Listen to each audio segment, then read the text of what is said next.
Hola chicos, chicas, este video es para que ustedes puedan repasar un par de temas que aunque en el texto de su guía son bastante cortitos, en realidad son temas muy importantes para fines de su examen de Colbach. Entonces voy a empezar hablando de las escuelas de la administración científica, luego voy a ahondar un poquito acerca de las diferentes escuelas, pero sobre todo en una, que es la Escuela de la Administración y el proceso administrativo. Y además vamos a hablar de cómo la Escuela Humano-Relacionista impactó en una cosa que se va a llamar el desarrollo organizacional. Todo esto lo voy a tratar de hacer muy breve para que ustedes lo tengan muy compacto y para que no haya ningún problema cuando quieran repasar este pequeño video. Y bueno, pues empezaremos hablando acerca de las características de la administración. Estas son 6 características. Una de ellas no viene en su texto, que es esta característica del valor instrumental. Este valor instrumental es, sí, una característica de la administración, pero es una característica recién atribuida. Entonces, por eso no es parte de las teorías básicas. Pero ¿por qué decimos que tiene estas características toda la administración? Es universal porque todo el mundo lo hace, aquí y en China, literal. Todo el mundo hace administración. Sin embargo, es específica porque la administración no se parece a ninguna otra propuesta. La administración es suya y solo suya. Ajá. No se confunde con química, no se confunde con física, no se confunde con psicología. Es claro y evidente que la administración es administración, por eso es específica. Y al mismo tiempo tiene una unidad temporal interna. Cada uno de los pasos de la administración también están bien delimitados. No se confunde la planeación con quizás el control o quizás la dirección. No hay confusiones aquí porque cada uno de los momentos de la administración, cada unidad temporal de la administración está claramente establecida. Además, todo el tiempo tenemos una unidad jerárquica. Esto quiere decir que siempre va a haber prioridades a la hora de administrar, siempre va a haber cargos importantes y menos importantes, más y menos autoridad. Siempre hay una jerarquía en la administración. Todo es jerarquías en la administración. Ajá. Y es flexible porque, aunque parece ser muy complejo, la administración se adapta tanto para administrar mi tiempo libre o el cambio que me sobra todos los días, como para administrar una empresa como Coca-Cola, bueno, como FEMSA, o para administrar quizás una nación. Es flexible porque se adapta a las necesidades de lo que yo tengo que administrar. Y por último, es un valor instrumental porque, aunque no queramos decirlo así, la realidad es que nadie hace administración por el simple y sencillo hecho de hacer administración.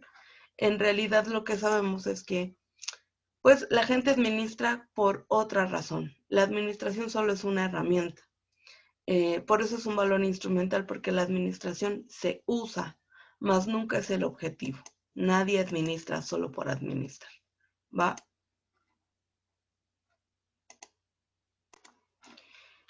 El primer teórico importante que tenemos que retomar de las escuelas de la administración científica, el padre de la administración científica, es Frederick Winslow Taylor. Que aquí en realidad quiero recalcarles que se aprendan los apellidos solamente, el apellido, con eso será suficiente. No tienen que aprenderse nada más, porque nos vamos a dar cuenta de que aquí lo que no se repiten son los apellidos, en cambio los nombres sí se repiten y con mucha facilidad. Entonces nos vamos a quedar con que Taylor es el padre de la administración científica. Y es el padre de la administración científica porque él es el primer personaje que va a administrar en la historia. Nadie nunca había administrado antes que él, no de manera formal. Ajá. La administración sí es algo que hacemos los seres humanos un poco naturalmente, pero nadie lo había hecho en forma y nadie se lo había tomado en serio como Taylor. Taylor va a ser como el CEO que todavía no existía ese cargo, ¿no? Pero va a ser como el CEO de una empresa de uno de sus tíos. Y en esta empresa él llega y se da cuenta de que pues, la empresa es un relajo, ¿no? Que no tiene ni pies ni cabeza. Así que va a empezar a tratar de buscar opciones para mejorar el rendimiento de la misma. Su interés lo va a llevar a promocionar la administración científica y estas son sus grandes aportaciones. La primera es el estudio de los tiempos y movimientos. Taylor se sentó a observar a todos y cada uno de los trabajadores de la empresa durante días enteros a medir cuánto tiempo se tardaban en hacer cada una de sus actividades. Y con esto se dio cuenta de que mientras había personas que se tardaban 2 minutos, había otras que se tardaban 15 haciendo exactamente la misma actividad. Y ahí se dio cuenta de que había personas que simple y sencillamente o perdían muchísimo el tiempo o no eran aptas para el trabajo. Entonces, para reformularlo, lo que hizo es un promedio de tiempos de acuerdo con cada uno de los movimientos que estos trabajadores tenían que realizar. Además, le propuso a su tío empezar a decirle que no a la gente que llegaba y le pedía trabajo solo porque sí. Y en vez de eso, empezar a hacer una selección de personal y averiguar si tenían aptitudes previas, si eran buenos para este tipo de actividades, etcétera. Entonces, él inventa el proceso de selección. Además, para que las personas que trabajaban rápido y mejor no se sintieran desalentadas a trabajar más lento y hacer menos, promueve un sistema de tarea y de bono, que es básicamente promover también el salario de destajo. ¿Qué quiere decir? Con estas dos actividades, vamos a promover que las personas trabajen más y más rápido.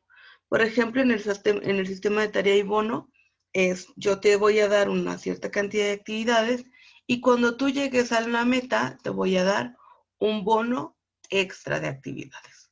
O de plano, te pago directamente por lo que tú produces, que es el salario a destajo. Preguntas de examen, cualquiera de estas.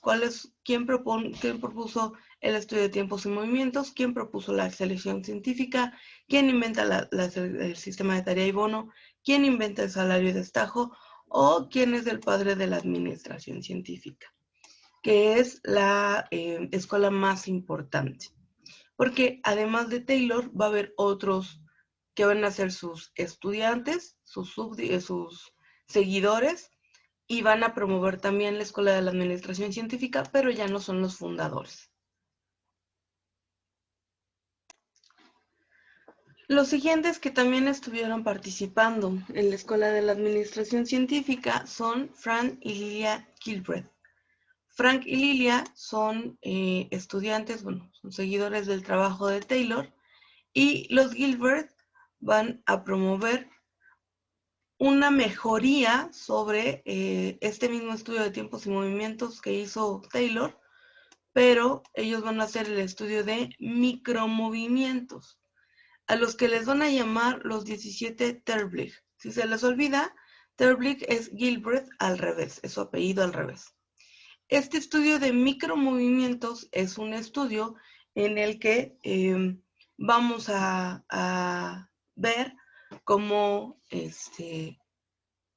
cada actividad que observó Taylor era una actividad macro, pero que en realidad se subdivide en pequeñas actividades cada vez más simples, hasta que se pueden descomponer en actividades como buscar, mover, acomodar, posicionar, y eso dura segundos. Por eso son micromovimientos. Van a diseñar 17 que en la industria se utilizan para crear, por ejemplo, pequeñas cálculos de actividades muy pequeñas y con una exactitud importante.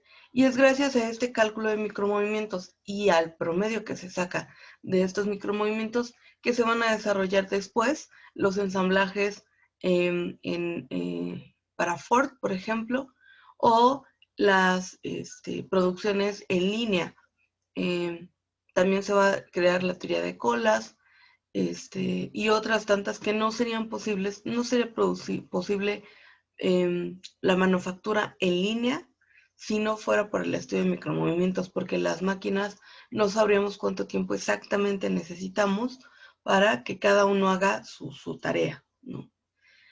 También van a inventar un diagrama de flujo. Ahorita les voy a enseñar cómo funciona el diagrama de flujo, porque de hecho es un tema que viene en la parte última de su examen. Ahorita se los enseño. Y un sistema de lista blanca, que es más o menos como un checklist de actividades que tienen que funcionar. Pero lo más importante de los Gilbreth sí va a ser el estudio de los micromovimientos, que sustituye en la actualidad el estudio de tiempos y movimientos de Taylor, es sustituido por el estudio de micromovimientos de los Gilbreth por ser mucho más preciso.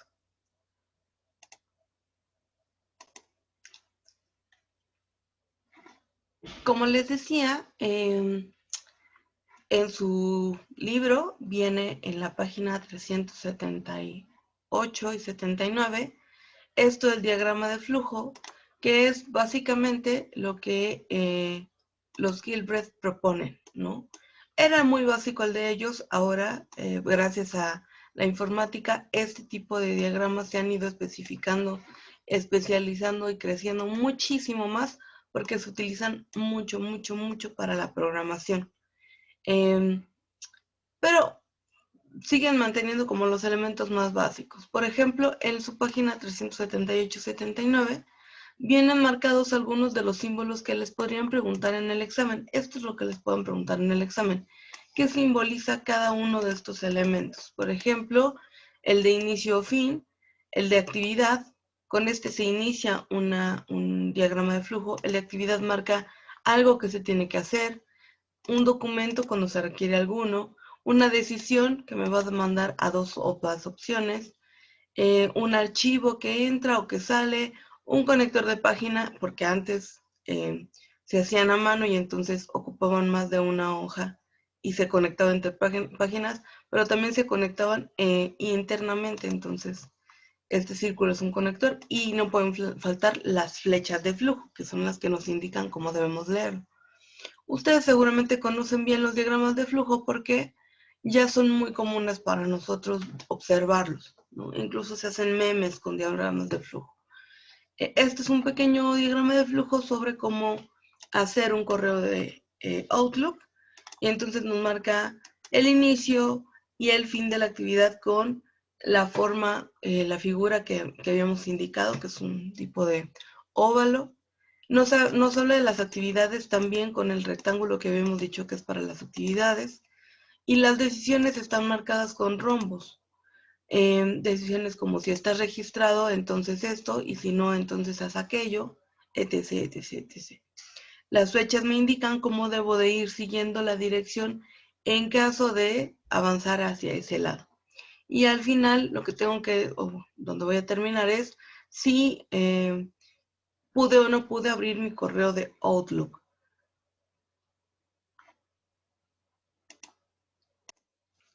Otro de los discípulos de Taylor también es Henry Lawrence Gantz, que el señor Gantz va a tener su aportación más importante en el diagrama de Gantz, que vamos a ver ahorita, porque también es uno de los elementos que vienen en su guía.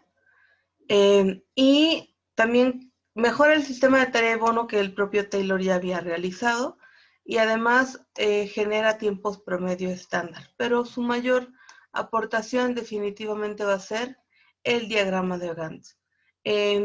Gantz, en el caso de tarea del sistema de tarea de bono, él va a crear los bonos por productividad, ¿no? Ya en forma. Mejora la propuesta de Taylor y crea los bonos de productividad. Y como les decía, en su página 378 vemos un ejemplo de este diagrama de Gantt, que es básicamente un cronograma de actividades dentro de la planeación de un proyecto. A esto se le llama diagrama de Gantt.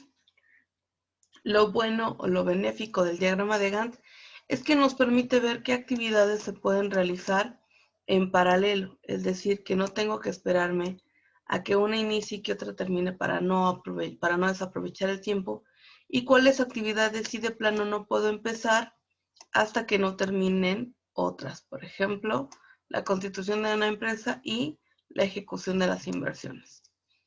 Esto nos clarifica cuánto es el tiempo máximo que voy a tener que esperar para poder ejecutar el proyecto, por ejemplo, ¿no? Y esto también es para optimizar tiempos de elaboración. Otro de los que fueron parte de estas escuelas es Henry Fayol. Él crea la Escuela de Administración del Proceso Administrativo. En esta escuela él es el único representante. Fayol va a hacer una aportación muy importante a la administración porque este proceso administrativo es el que hoy seguimos utilizando, que ahorita lo vamos a ver. Él se nombra como padre de la administración, ya no solo de la administración científica, sino de toda la administración, porque sus aportaciones van a ser, pues sí, más importantes que las de Taylor en su momento. Y también propone 14 principios de la administración, que son principios que aún hoy se siguen aplicando, pero que no son tan relevantes, y además crea las áreas funcionales de la empresa, ¿no? Estas tres aportaciones siguen vigentes hasta el día de hoy, por eso Henry Fayol es el más importante de los teóricos dentro de las escuelas administrativas. En su guía, en la página 332, ustedes van a encontrar este cuadrito que habla acerca del proceso administrativo que crea Fayol. Este proceso administrativo es también una pregunta de examen y es muy importante. Este proceso lo propone él como la previsión, organización, dirección, coordinación y control. Estos son los 5 pasos que propone Fayol para una buena administración, que además son un proceso, porque si bien parecen lineales, cuando termina el control, regresaremos a la previsión para un nuevo proceso administrativo. Por eso es cíclico. Este proceso se repite una y otra vez. Además, el proceso administrativo en cada una de sus fases propone diferentes partes para poder lograr una administración ideal, ¿no? Entonces, Fayol dice que cada uno de estos elementos es indispensable para lograr una buena administración. En la previsión vamos a fijar los objetivos, tomar decisiones y establecer planes de acción. Mientras que en la organización se estructura ya un plan, ¿no? Tanto material como humano, que tiene que ver con la organización. En la etapa de dirección se hacen funcionar estos planes y la organización. En la coordinación se busca la cohesión y la unificación de todos los elementos y en el control se verifica el resultado. Este mismo proceso administrativo se modificó, ya no es el que Fayol propuso al inicio, sino que años más tarde hicimos una reestructuración de este proceso administrativo que ustedes van a poder encontrar en su página 335.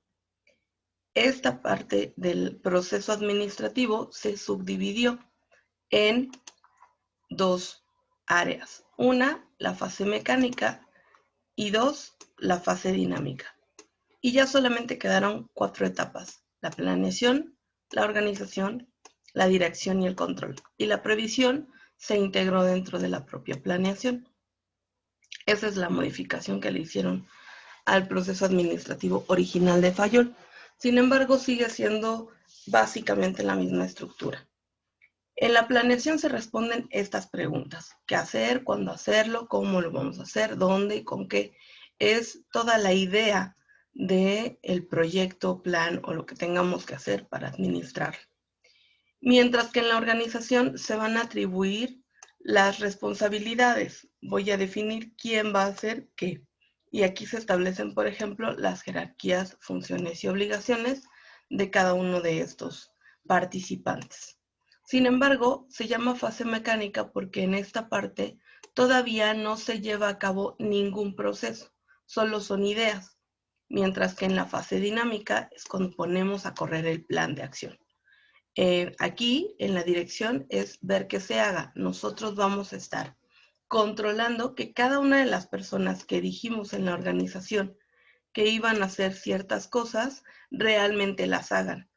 Y por eso vamos a coordinar, supervisar y mandar cada una de las personas con cada uno de sus objetivos, con cada una de sus tareas. Vamos a estar revisando que las elaboren.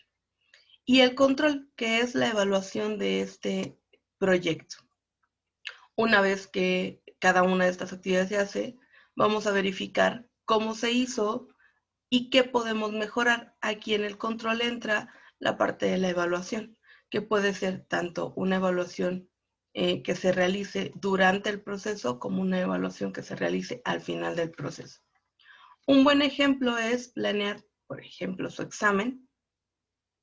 En la parte de la planeación, ustedes van a estar pensando en un principio cómo deberían de presentar su examen, cuáles son las, qué van a hacer en su examen, cómo van a llegar, cuándo va a ser su examen, etc., etc., etc. En la organización, ustedes van a determinar quién me va a llevar, quién va a recogerme, quién me va a aplicar el examen. Bueno, quizás ustedes no lo escojan, pero también ahí va a haber un quién aplica el examen, quién lo va a responder, que soy yo, por ejemplo. Y en la fase dinámica es cuando ya lo estoy aplicando. Estas dos solamente son antes, es en el tiempo pasado.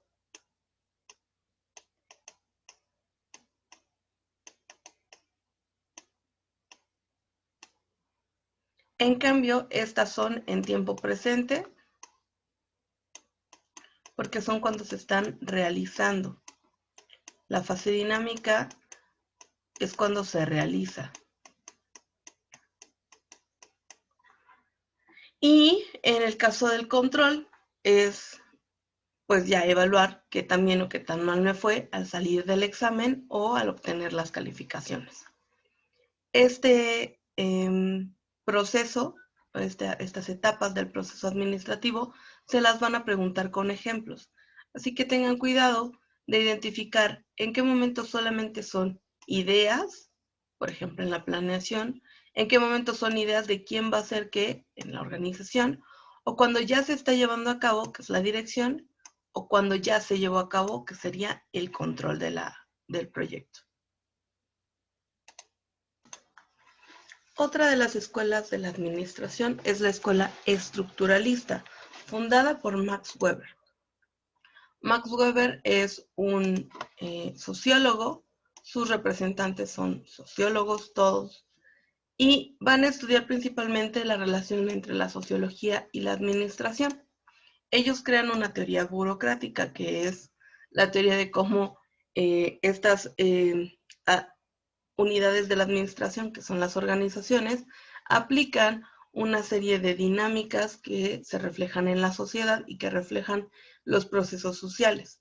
A eso le llaman teoría burocrática. Van a hablar también de los tipos de autoridades, de los tipos de grupos y de los tipos de sistemas. Esta es la teoría de la escuela estructuralista. En su página 341 vemos un poquito acerca de la teoría de las matemáticas de la administración, que son los tipos de sistemas, que van a dar paso después a los tipos de grupos estudiados por esta escuela estructuralista. Estos tipos de sistemas son muy básicos, en realidad es mucho texto para explicar algo muy sencillo.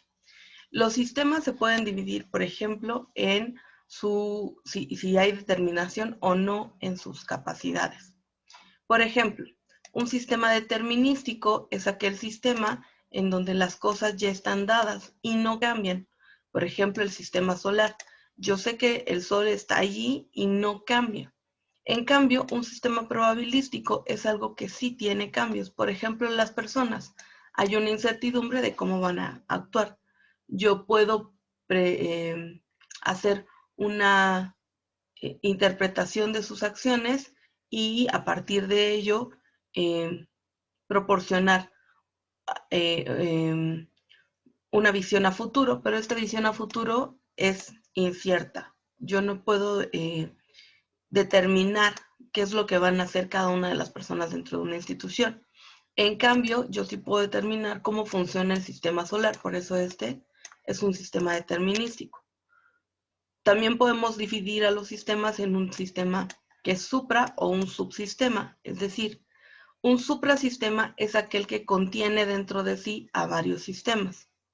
La sociedad es un tipo de suprasistema que contiene en su interior diversos sistemas como las familias, como los gobiernos, instituciones, etc. Y un subsistema, por ejemplo, serían las áreas funcionales de la empresa, que son pequeños sistemas que están contenidos dentro de un sistema más grande. Si el sistema es la empresa, los subsistemas son las diferentes áreas de esta empresa. Contabilidad, nómina, recursos humanos, informática, producción, almacén, etc. Otra forma de dividir a los sistemas es por su interacción, si es una interacción abierta o cerrada. Un sistema abierto es aquel que deja entrar y salir el flujo constante de información. Un sistema abierto serían las ventas, dependen completa y absolutamente de que entre y salga información de su entorno. Un sistema cerrado, por ejemplo, serían las máquinas.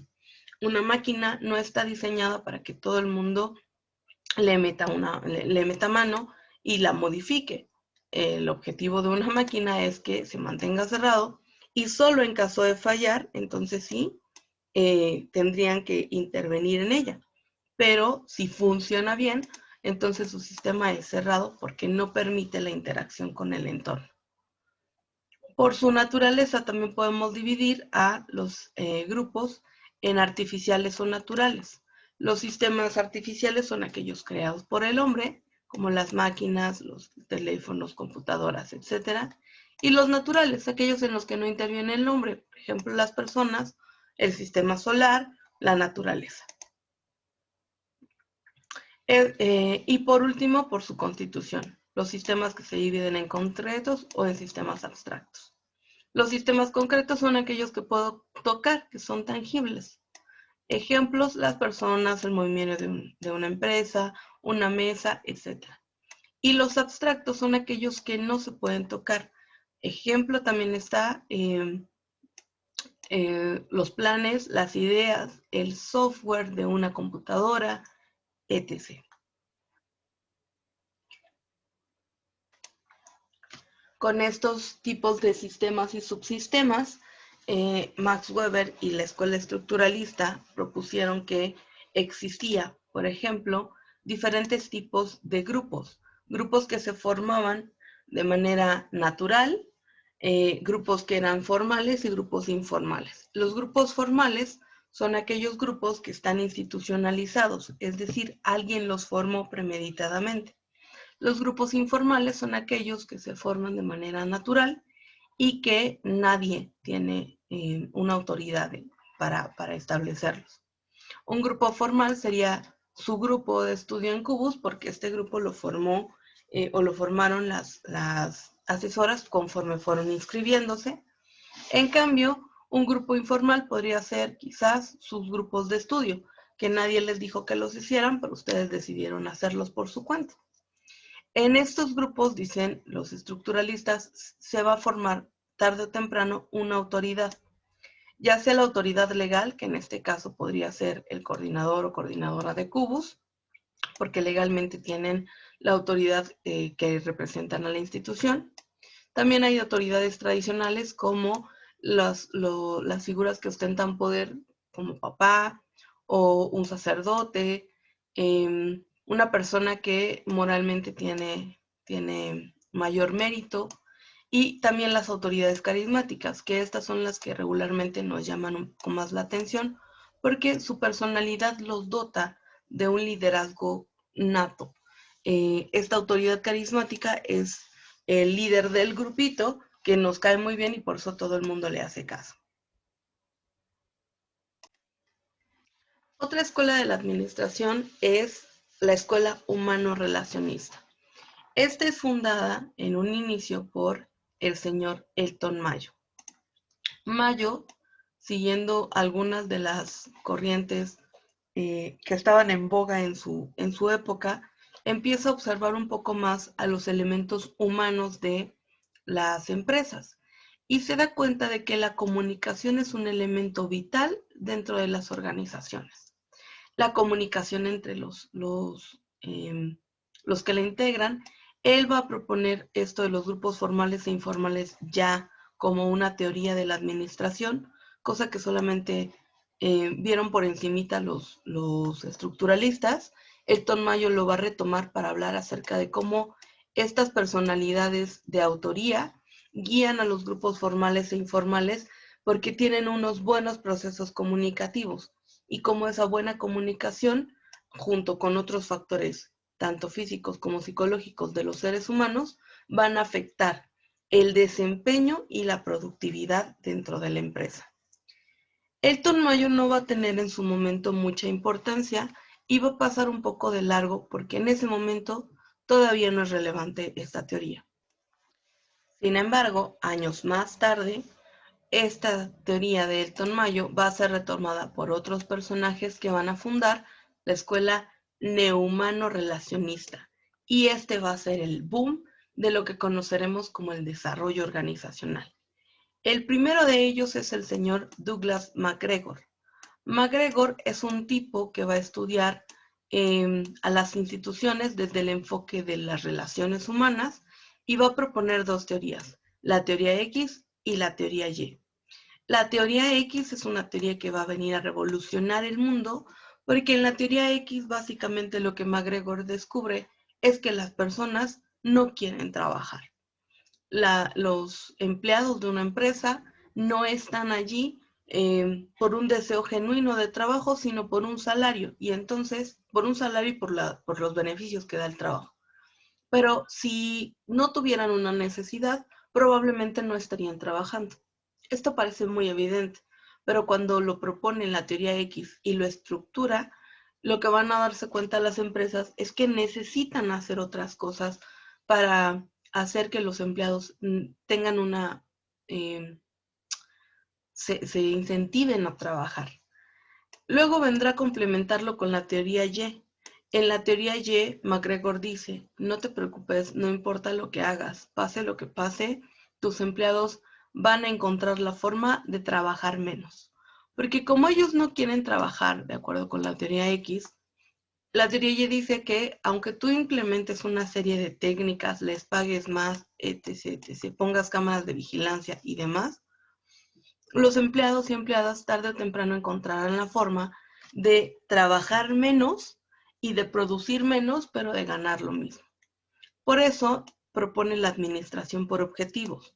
Hay que empezar a centrarnos en lo que queremos lograr y no solo administrar por administrar.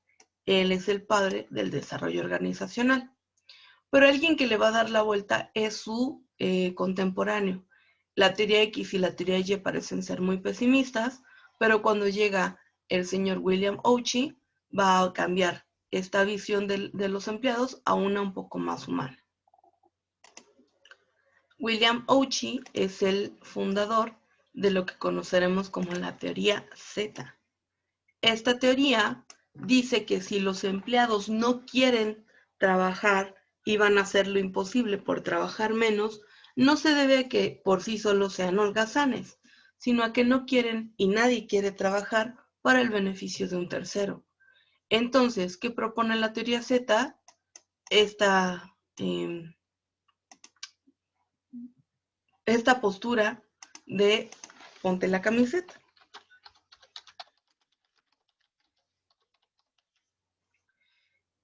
Cuando William Oachey propone la teoría Z, lo que está proponiendo es que los empleados, en vez de ser vistos solo como empleados, empiecen a ser tratados como parte de una gran familia, en donde la empresa sea ya no solo un edificio y una organización, sino que tengan personalidad, que sea una familia, que sea una entidad con la que puedan identificarse las y los empleados y empiecen a ponerse la camiseta para que ahora sí crean o sientan que están trabajando no para un tercero, sino para sí mismos. La teoría Z dice que la verdadera motivación de las y los empleados se encuentra en el trabajo que sienten que están haciendo para ellos mismos y que al que realmente aportan algo significativo. Por eso William Ouchi va a ser conocido como el precursor del desarrollo organizacional, de la identidad empresarial y el capital humano, que son estos nuevos términos con los que hablamos de recursos humanos. Ya no hablamos solo de recursos, sino de capital humano y de potencial, ¿no? Es una nueva forma de ver a la institución y esto va a tener un impacto tan fuerte en el área de recursos humanos que hoy en día es el bastión de una empresa. Este desarrollo organizacional es indispensable para poder tener una empresa que sea funcional, que llegue a sus metas y que crezca a través del tiempo para exponenciar sus recursos. En su página 373 ustedes van a encontrar esto de lo que hablamos, del desarrollo y cambio organizacional. El diagnóstico y cambio organizacional es una de las técnicas que se utilizan para identificar problemas severos dentro de la empresa y reestructurarlos. Sin embargo, para eso se requiere de una gran cantidad de análisis. Términos importantes para fines de su examen está, por ejemplo, el de cultura organizacional. Le llamamos cultura organizacional al conjunto de normas, hábitos y valores que se practican dentro de la institución y que hacen de esta su forma de comportamiento. La cultura organizacional es entonces esto que transmite una empresa al interior y al exterior de su organización. Se conforma, por ejemplo, por la misión, la visión, los valores de esta empresa, cómo hacen las cosas, con quiénes se alían, cuál es su identidad, los colores de la empresa, todo tiene que ver en la cultura organizacional. Y si ustedes se dan cuenta, cada vez más las empresas desarrollan una identidad muy específica respecto de quiénes son y cómo se relacionan con su entorno, con sus compradores, con sus proveedores, con sus clientes, con sus alianzas estratégicas, etc. Pero también existe el clima organizacional. El clima organizacional es una parte que es interna, es decir, el clima organizacional es el ambiente de trabajo. ¿Cómo se siente trabajar en esa empresa? A eso le llamamos clima organizacional. Y este es un factor indispensable, porque si bien es cierto que la cultura se refleja sobre todo en el exterior, el clima organizacional va a permitir que las y los empleados puedan tener un buen desarrollo o un mal desarrollo dentro de su institución. Si ustedes no tienen un buen ambiente de trabajo en donde se promuevan el respeto, los valores y el crecimiento de los individuos, probablemente su trabajo no los satisfaga y acaben renunciando o teniendo conflictos internos con baja productividad, conflictos entre los trabajadores, etc. Por eso son dos aspectos muy importantes, tanto la cultura como el clima organizacional. Este desarrollo organizacional, bueno, acá está lo del clima organizacional. Este desarrollo organizacional es una propuesta, le llamamos comúnmente el DO, es una propuesta de Warren Bennis y Richard Beckham, y es cómo vamos a eficientar a la organización. ¿Qué hacemos con una organización que nos llama y nos dice, necesito que hagas un diagnóstico organizacional de mi empresa? Primero vamos a hacer un diagnóstico. Este diagnóstico se vale de una serie de herramientas que nos van a dar información acerca de cuáles son los problemas de esta institución. Luego vamos a hacer una planeación estratégica de qué podemos implementar, que regularmente son capacitaciones, para mejorar esta área funcional. Aquí viene la educación. La educación son estas capacitaciones que se dan con respecto de la propia estrategia. Sin educación no funciona. No importa que yo en la planeación estratégica haya contratado la mejor máquina del mundo o que haya implementado los mejores salarios, los mejores formatos y demás, sin educación para las y los empleados, que son quienes al final van a aplicar estos cambios, esta herramienta no va a funcionar. Por eso, un diagnóstico organizacional siempre va acompañado de capacitaciones. Después de eso, puede entrar la asesoría, el entrenamiento y la consultoría. Aquí se contratan, si es necesario, expertos y expertas externos a la empresa, en donde para que ellos sobre todo nos doten de información que la propia empresa no tiene y que sean, como su nombre lo indica, a los asesores de este nuevo proceso de cambio, que generen un cambio. Al final se realiza la evaluación de este diagnóstico y, como se darán cuenta, regresamos al punto número 1, porque una vez que evaluamos, quizás salieron más problemas o quizás salieron los mismos problemas. Eso significa dos cosas. Si salieron nuevos problemas, tenemos que rehacer un diagnóstico ahora sobre las nuevas dificultades. Y si salieron los mismos, significa que nuestro diagnóstico inicial estaba equivocado. Y por ambas razones tenemos que regresar al punto número 1 y reiniciar el proceso. Por eso el desarrollo organizacional se resume en 3 etapas: recolección de datos, diagnóstico organizacional y la intervención, que son el paso del 3 al 5. Estos 3 procesos se van a desarrollar una y otra vez porque a eso nos referimos con desarrollo organizacional. El desarrollo organizacional cree que las instituciones son perfectibles siempre, que nunca todo está bien y que siempre podemos estar trabajando por hacer algo mejor. Algunas de las técnicas del desarrollo organizacional que podrían venir en su examen son también las que ustedes ven en esta parte de su página. Las técnicas son ya especializadas, esas las desarrollan sobre todo personas que estudiaron tanto psicología organizacional, psicología industrial o que se especializaron en el desarrollo de capital humano. En su página 374 vienen algunas de estas. En los laboratorios de sensibilización o T-Groups. Estos laboratorios de sensibilización o T-Groups son grupos en donde, con ayuda de un psicólogo, se reúnen alrededor de 10, 15, 5 participantes, dependiendo de cada uno. Estos participantes todos son de la misma área, es decir, los grupos de sensibilización se crean para abordar problemas que tienen trabajadores de un mismo puesto. Por ejemplo, todas serían meseras o todos serían supervisores, todos serían camareros, etc. Aquí en este grupo lo que vamos a ver es que se va a dar un autoconocimiento y el conocimiento del impacto que se tiene entre ellos. Por otra parte, tenemos también los suministros de información adicional, también llamados los feedback.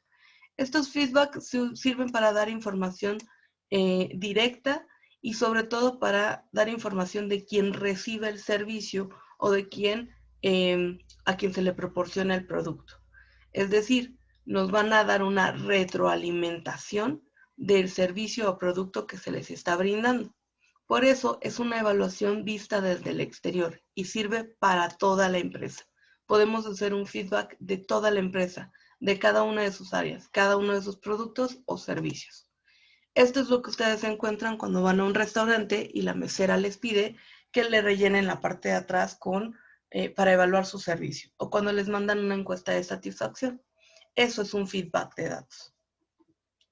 El análisis transaccional, que también es conocido como AT, revisa las relaciones interpersonales, porque recuerden que de acuerdo con la teoría de los neohumanistas y los humanos relacionistas, la comunicación es muy importante para la productividad.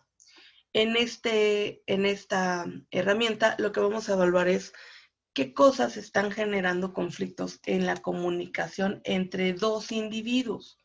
Y por eso también se puede aplicar a toda la empresa, pero quien lo elabora tiene que estar haciendo un diagnóstico visual y presencial de cómo se comunican estos dos individuos, de cómo se relacionan y si esta relación genera conflictos al interior de la organización.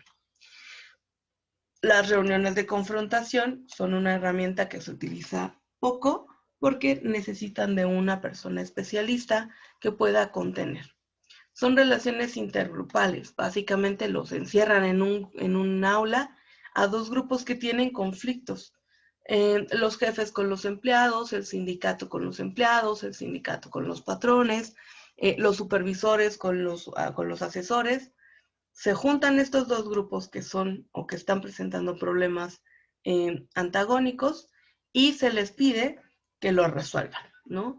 Y entonces son sesiones largas en donde ambas partes exponen sus puntos y las razones de sus quejas o de sus conflictos, y el moderador o moderadora será quien tenga que contener la situación para que no llegue a un nivel de violencia o para poder traducir estos problemas a un lenguaje común y llegar a soluciones. Las reuniones de confrontación son importantes porque en estas la finalidad última es que se pongan de acuerdo. Y por último, el tratamiento de conflicto intergrupal, que es básicamente una terapia grupal, pero al interior de la empresa. Por eso también se necesita a una persona regularmente especialista en terapia grupal para que pueda trabajar con estos equipos y hacerlos más sensibles, más abiertos a ciertos procesos y que puedan empezar a generar cambios profundos al interior de la empresa. Y bueno, pues estas son las áreas teóricas que se abordan un poquito escuetamente en su guía, pero en las que quise ahondar un poco más para que ustedes tengan más información para su examen. Espero que este video les sea muy útil. Si tienen alguna duda, saben que pueden contactarme sin ningún problema a mi correo electrónico o que podemos resolver las dudas en la solución de examen. Mucho éxito con su examen y nos estamos viendo.